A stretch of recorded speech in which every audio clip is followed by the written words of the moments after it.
Hello guys, myself Naveen Kumar Sharma. I am a first year MBBS student of Vardhaman Mahavir Medical College, Safdarjung Hospital, New Delhi. I got All India rank 72 in NEET UG 2019 and my marks were 682. तो basically मैं इस video में आप सभी से अपनी journey के बारे में एंड जो भी फ्यूचर एस्पिरेंट्स है उनको कैसे आगे नीट के लिए तैयारी करनी है, कैसे उनको मतलब 11th-12th में या ड्रॉपर बैच में मतलब अपने नोट्स प्रिपेयर करने हैं, लास्ट के टाइम पे क्या स्ट्रेटजी होनी चाहिए, मॉक पेपर कैसे अटैम्प्ट करने चाहिए, उन सभी के बारे में डील करने वाला हूँ। तो please guys see till the end. तो बेसिकली मतलब मेरा शुरू से सपना रहा था कि डॉक्टर बनना है एंड मैं काफ़ी एंक्सियस था कि मतलब कि कोचिंग ज्वाइन करनी है 11th-12th में। तो बेसिकली मेरी 10th में 96% आई थी RBSE बोर्ड से एंड मैं एक हिंदी मीडियम का स्टूडेंट था। तो जैसे मैंने 11th में आकाश इंस्टीट्यूट ज्वाइन किया तो बेसिकली होता है ना कि शुरू में जो बच्चा हिंदी मीडियम में पढ़ा हुआ होता है उस वो एकदम से कोचिंग में क्या होता था, हिंदी इंग्लिश मिक्स पढ़ाते थे क्योंकि बेसिकली सब कुछ हिंदी में पढ़ना पॉसिबल नहीं था, तो टीचर्स भी हिंदी इंग्लिश मिक्स पढ़ाते थे। तो जैसे उन्होंने मतलब हिंदी इंग्लिश मिक्स पढ़ाना चालू किया तो थोड़ी थोड़ी दिक्कत आने लगी। भैया आईआईटी में था तो उसने सजेस्ट किया कि देख प्रॉब्लम तो आने वाली है तो फेस तो करना ही पड़ेगा।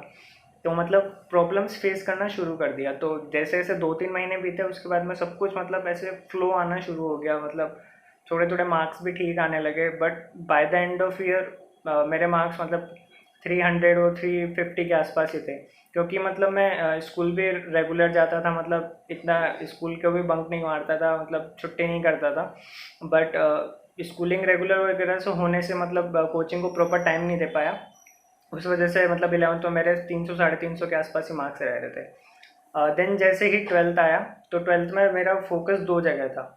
बेसिकली एक तो मुझे मतलब अपनी 12th की परसेंटेज भी अच्छी बनानी थी, क्योंकि मेरा 10th भी अच्छा रहा था। तो बेसिकली एक रेपुटेशन वाली बात भी थोड़ी थी कि इतनी बनानी है, मतलब 10th वाली को मतलब बराबर सा करना है। एंड 12th में फिर मुझे नीट पे भी फोकस करना था। तो बेसिकली 12th में थोड़ा मैंने स्कूल जाना थोड़ा सा कम कर दिया था शुरू के डेज़ में, क्योंकि कोचिंग पे ज़्यादा ध्यान देना था, क्योंकि मुझे पता था कि मतलब अगर अगर शुरू में हो जाएगा कोचिंग वगैरह का काम तो मैं बोर्ड में आराम से निकाल लूँगा। तो शुरू में तो आराम से बहुत अच्छा चल रहा था। 12th में मेरा मतलब 600 क्रॉस भी कर पा रहा था मैं। लेकिन पता नहीं बीच में ऐसा क्या हुआ कि मतलब बिल्कुल ऐसे डीमोटिवेटेड सा फील होने लग गया, क्योंकि मतलब दोनों साइड स्कूल और उधर कोचिंग के दोनों साइड मतलब आपस में टाइम कोलैप्स कर रहा था कि आधा टाइम उधर भी जा रहा है, आधा टाइम उधर जा रहा है, किसी साइड कंसंट्रेशन नहीं हो पा रहा था। तो बेसिकली फिर मैं मॉम डैड के पास गया, मम्मी पापा के पास बोला कि ये मुझसे नहीं हो पा रहा है, समझ नहीं आ रहा, पता नहीं क्या करूं। तो फिर उन्होंने समझाया कि मतलब कि बेसिकली एक चीज़ पे भी फोकस कर ले, क्या पता दोनों के में रह जाए। तो मतलब जब नहीं हो पा रहा था देन मैंने थोड़ा बोर्ड की तरफ जाना चूज़ किया। जनवरी के आसपास मैंने बोर्ड, जनवरी फरवरी में आसपास मैंने बोर्ड का पूरा पूरा पढ़ना शुरू कर दिया। एंड मैंने कोचिंग बिल्कुल नहीं गया उस टाइम में, मतलब होता है ना बिल्कुल कट ऑफ सा हो जाता है, तो मैं कोचिंग से बिल्कुल कट ऑफ हो गया उस टाइम पे।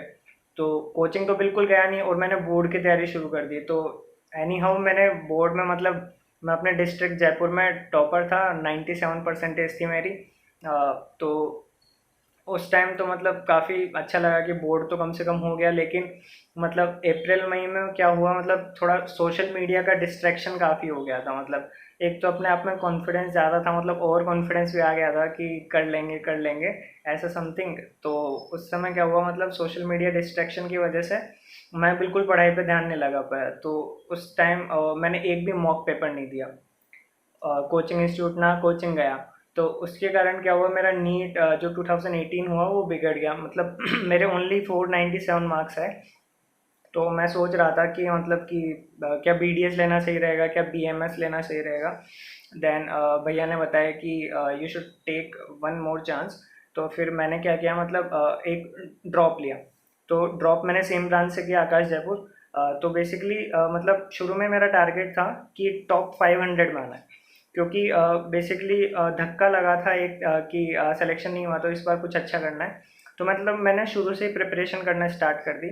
तो अगर आप सभी लोगों को जानना है कैसे नोट्स बनाने थे, तो मैंने तो ऐसे बनाए थे ड्रॉपर बैच में कि जैसे मान लो आज आपको फिजिक्स पढ़ाई गई है, तो हमारे सर ये बोलते थे, फिजिक्स वाले सर, कि जैसे जैसे मैं पढ़ा रहा हूँ वैसे वैसे पढ़ते रहो, उस टाइम क्लास में पढ़ते रहो, लेकिन जैसे तुम घर जाओगे ना तो उस लेक्चर को पूरा रिकॉल करने की कोशिश करो। इससे तुम्हारे दो बेनिफिट होंगे, एक तो तुम्हारे रिकॉलिंग की पावर बढ़ेगी, एंड सेकंड थिंग जब तुम रिवाइज करोगे तो तुम्हें कॉन्सेप्ट याद आना शुरू हो जाएंगे। तो बेसिकली जैसे मैं घर पे आता था तो मैं क्या करता था, जो अपना कॉपी का ऊपर वाला पेज होता है ना, छोटी वाली लाइन, उसमें क्या लिखता था, उस पेज का पूरा जो भी कॉन्सेप्ट होता था मैं उस पेज में अपनी पेंसिल से लिख लेता था। फ़ायदा ये करता था कि मुझे डेली का डेली तो रिवाइज भी हो जाता था, एंड अगर मैं 6-7 दिन बाद में अगर रिवाइज करना चाहूँ उसी चीज़ को, रिवीजन करना चाहूँ, तो उससे रिवीजन में भी हेल्प मिलती थी, तो मेरे कॉन्सेप्ट तो आराम से बन ही जाते थे।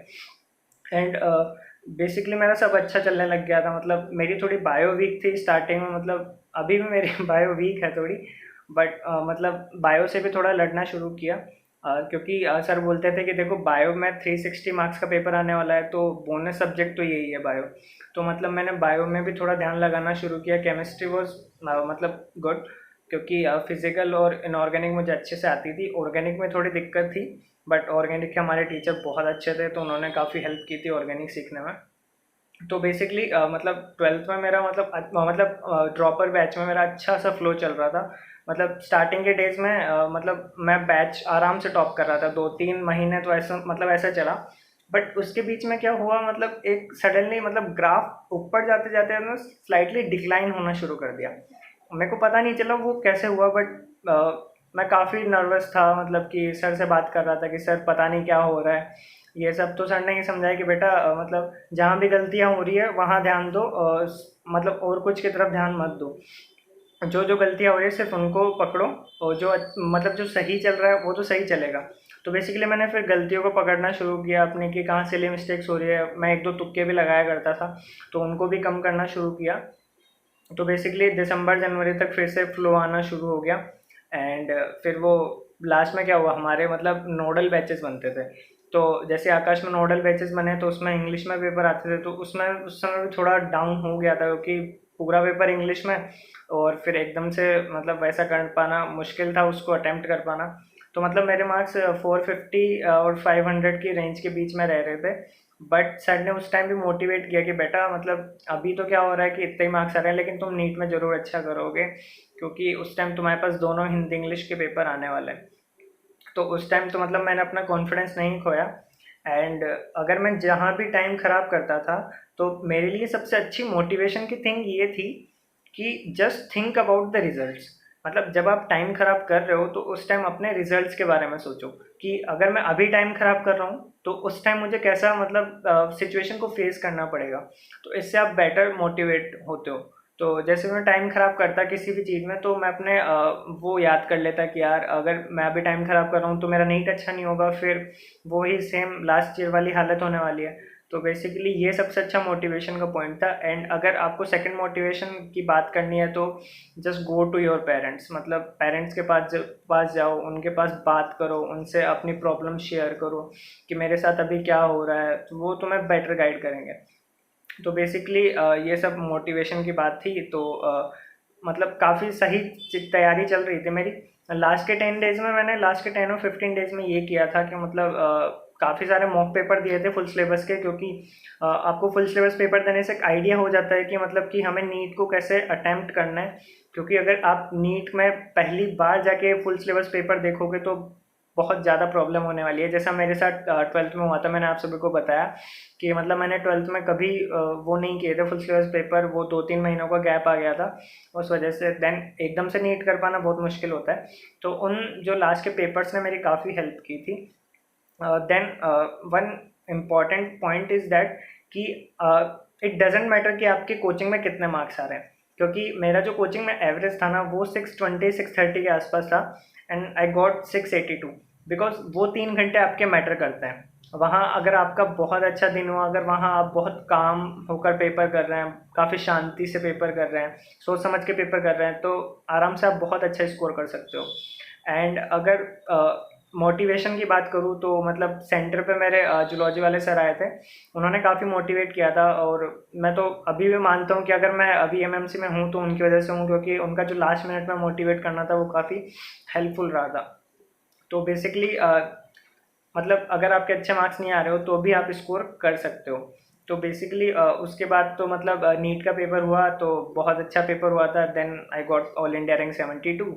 एंड अब कुछ टिप्स देने की बात आई तो मतलब मैं बताना चाहूँगा कि अभी अगर नीट की उनकी बात करें, स्टूडेंट्स की जो 11th-12th में तैयारी कर रहे हैं, तो उनके लिए सबसे हेल्पफुल ये रहेगा कि आप जो भी रेगुलर क्लासेस हो रही है उनको अटेंड करो, एंड जो डेली का पढ़ाया हुआ है उसको रेगुलर रिपीट करो, एंड जो भी उस टॉपिक से रिलेटेड क्वेश्चंस आते हैं ना डेली के डेली, उनको करते रहो। एंड डेली के डेली रिवाइज करने से हेल्प ये रहेगा कि जब भी तुम्हारा कोई पेपर वगैरह आएगा तो उसमें तुम मतलब बैकलॉग कुछ नहीं रहेगा, तुम सारा करंट का ही पढ़ रहे होगे, तो तुम्हारे साथ काफ़ी अच्छा होने लग जाएगा। मतलब अभी से तुम तो काफ़ी बुक्स भी लगा सकते हो दूसरी वगैरह मॉड्यूल्स के अलावा, तो वो सब करने में हेल्पफुल रहेगा।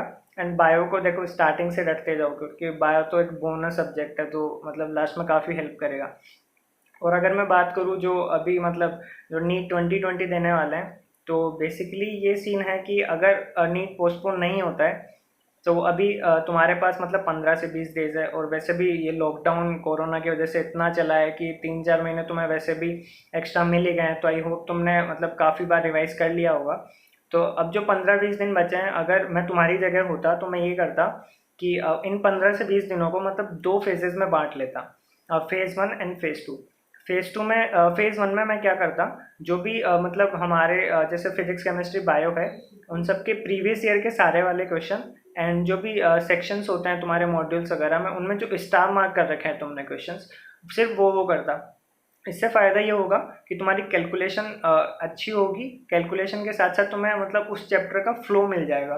लाइक अगर तुम बिना प्रैक्टिस किए जाओगे एग्जाम में तो तुम्हें भी पता है तुम्हारे साथ क्या होने वाला है, मतलब तुम्हें आते हुए क्वेश्चन भी गलत हो जाएंगे।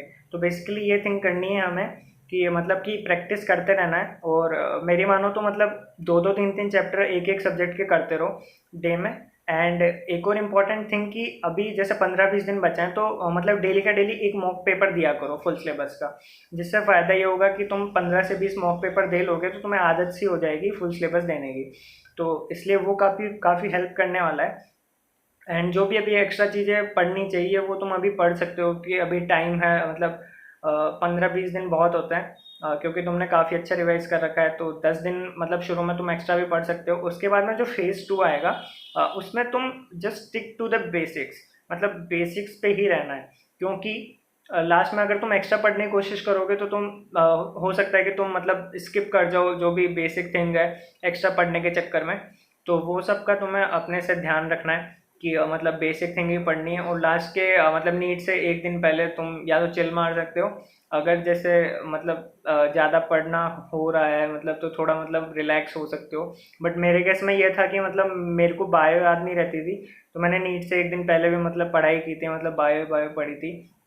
एंड इस बार का पेपर का कुछ आइडिया नहीं है, क्योंकि मतलब नीट जिपमर और एम्स तीनों इंक्लूडेड है, तो आई थिंक स्लाइटली टफ आने वाला है। तो बेसिकली उसी के हिसाब से प्रिपेयर करना, और इनऑर्गेनिक अपनी अच्छे से कर लेना, क्योंकि inorganic is the only subject जो तुम्हें रैंक इम्प्रूव करने का मतलब एक साधन देती है, मतलब एक, तो जितना इनऑर्गेनिक अच्छा करोगे उतना ही दूसरे लोगों से अच्छे चलते जाओगे। एंड ऑर्गेनिक के भी मैकेनिज्म वगैरह सब याद रखना, फिजिकल हो ही जाती है सभी बच्चों से। और फिजिक्स में ये करना कि मतलब जो भी तुम्हारे नेगेटिव होते हैं उनको कम करने की कोशिश करना। एंड अगर तुम्हें अपने आप में फुल कॉन्फिडेंस है कि वो क्वेश्चन मुझे आता ही आता है, तो then you can go for it. But अगर तुक्के लगा रहे हो तो देन इट्स नॉट ओके। तो मतलब तुक्के तो लगाने ही नहीं है, क्योंकि लास्ट डेज में मतलब कि जब नीट होता है तो नीट के रिजल्ट के टाइम पर अगर तुम्हें पता चलता है कि 1-2 नंबर से कम रह रहे हो तो तुम्हें बहुत मुसीबत खड़ी कर देगा वो तुम्हारे 1-2 नेगेटिव क्वेश्चन। बायो में ये है कि बायो में रटते जाओ, क्योंकि लास्ट 4-5 दिन में तुम समझ वगैरह कुछ सकते नहीं, इसलिए जितना रटना हो सके उतना रटते जाओ।